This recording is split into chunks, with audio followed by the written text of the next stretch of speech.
Good evening. Can we currently, with the technology we have, create something like OASIS, the game from Ready Player One? Well, that's exactly what Zuckerberg asked, and now he has updates to present. Legs. And now, speaking seriously, I really love Ready Player One. Both the book and the movie, they are both enjoyable because they tell quite different stories. And if you pay attention, you can see that when Ernest Cline wrote the book in 2011, what he was really describing was a blockchain game, unbeknownst to them. During the movie, we can see a virtual reality video game called OASIS, which people play to escape from real life, which has become too painful given the chaos and scarcity that the world is immersed in. Holiday is the now-deceased creator of this game, and he hid an Easter egg inside that will grant total control over the video game and a monetary prize to whoever manages to find it. In addition to some players, there is a company called IOI that aims to take control of the game by sending many of its workers to find this egg. However, what catches our attention the most in this movie is why people walk down the street wearing virtual reality headsets without bumping into anything. But aside from that, even though Holiday died, I say that the company that owns the game wouldn't just let someone keep it for winning a prize within the game itself. In other words, that company will have programmers, shareholders, an executive, in short, what any company has. And if that were the case, it would be as simply as just touching the code to prevent anyone from finding Holiday's eggs. We will call this the egg problem. But of course, all of this would be absurd unless it were a blockchain game, since in such a game one would not be able to make any changes they want, as the code would be on the blockchain and would be immutable, unhackable, impervious, and fireproof. But is this true? No. For me, creating a game like Ready Player One, where there is a world not controlled by a company, but rather a world with distributed servers where no one truly has control, is an idea that I honestly love. And if I could plug directly into my brain and play, I would do it. But that's outrageous. We would end up dehumanized. You're forgetting the real world. What really matters. Honestly, I think you overestimate the real world. Now, is it possible to create a truly decentralized game? Let's take a look. There are hundreds of blockchain games, so I will focus on the three main ones, which are Sandbox, Axie Infinity, and Decentraland. For me, there are 4 points of decentralization, one of which is being on a decentralized blockchain. 2, that allows for governance, meaning that the community itself decides where the project is headed, that they can vote and all that. Then, 3, that the users are the ones who create the content.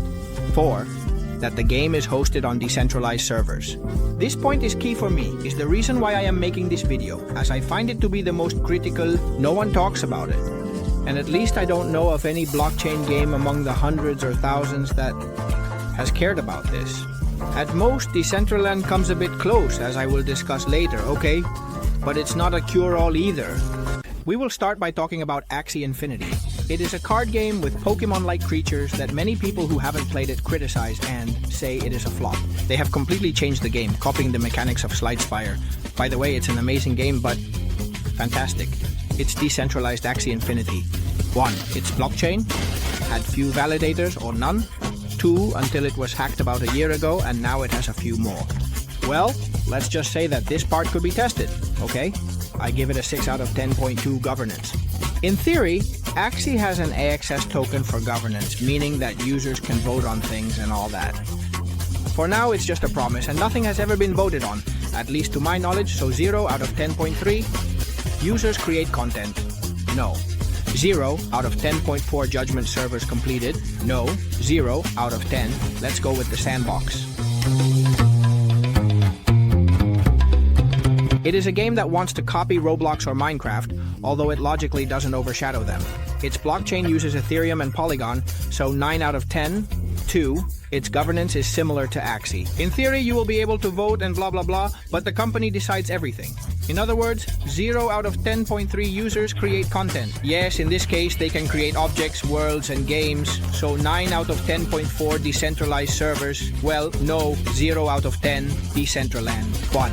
Its blockchain is Ethereum and Polygon. 9 out of 10.2 governance. It has a governance system, and users can vote to make decisions, although with some shortcomings, but it's quite good. Is it a DAO? Right, that is. 8 out of 10.3 users create content. Yes, they create their own experiences, locations, their casinos, and their stuff. 8 out of 10.4 decentralized servers, as players can set up private servers so that in the plots purchased by the players, they can see each other like before. In other words, a system that is quite deficient in my opinion, but is already much more decentralized than what others offer, which is simply a server from the company that created it and that's it. Ultimately, Decentraland would be the most decentralized, but it would lack the ability for anyone to contribute processing power to create a kind of unique, global and distributed server that is truly decentralized. It also fails in that as a game it is worth nothing, it is extremely boring, and graphically it is not very pleasant either. I love blockchain technology, and I find it unfortunate all the speculation that surrounds this world. The games that have been created are a pay-to-win taken to the absurd. Although we haven't invented anything, blockchain is based on the same principle as DNA, repeating information in each cell to preserve it even if parts are lost. It is an absurd energy expenditure. Perhaps although nature has worked for it and knows a thing or two about saving, blockchain technology can lead us to a world without corruption, where public accounts could be visible to everyone, transparent voting and sales contracts without intermediaries or the possibility of fraud. All of this has its negative side, as governments could have control over citizens like never before, as will happen with CBDCs or state cryptocurrencies. There we will indeed finally have a Ready Player One in real life, at least in terms of the dystopian aspect. What is the closest thing to a decentralized game? Currently, after quite a bit of research, it could be said that there is no game or network that allows for decentralized games at this time. Some projects are Chaya, Golem, Cartesi, and YPFs, but none offer what is truly needed because some of their components are centralized, because latency is a serious problem, or because they are only small parts of what would actually be required. So what would be needed? Well, essentially distributed servers. Players would contribute their own computing resources using a network like a PP or similar. Validation PP would use a distributed consensus mechanism where nodes validate game actions in real time without overloading the network. Data on the blockchain. The objects and the game's economy would be stored on the blockchain, so you know that no player or company can manipulate them. And then the governance would be community-based. The community would vote on important game decisions using governance touches, the usual. The main challenge would be to reduce latency. To achieve this, an automatic incentive system could be created for the nodes, meaning paying money or tokens or whatever, to the nodes with the least latency. How are we doing on hardware? Well, we have the classic virtual reality glasses, gadgets to run on, vests, trackers, gloves, and that's it. These people have a machine to produce smells. All of this together could provide a pretty amazing experience, and in fact there is a YouTuber who has already tried it. I'll leave the video in the description in case you're interested. But I truly believe that the turning point to be able to live in such a universe would be when we connect the brain directly to the machine. There are movies and series like Strange Days, Black Mirror and Altered Carbon that depict worlds where one can experience other lives, memories of other people, and even upload our consciousness to the cloud to achieve immortality. Well, that's going slightly slower, and there are already devices capable of reading brainwaves, although they are quite imprecise. Then there are companies such as Neuralink decoding what the brain says to transmit it to a machine. The precise reading of the brain will take time, although I don't think it will take as long as we think. What I do believe will take much longer to arrive is the opposite case, that is, being able to inject sensations, memories, or experiences into the brain.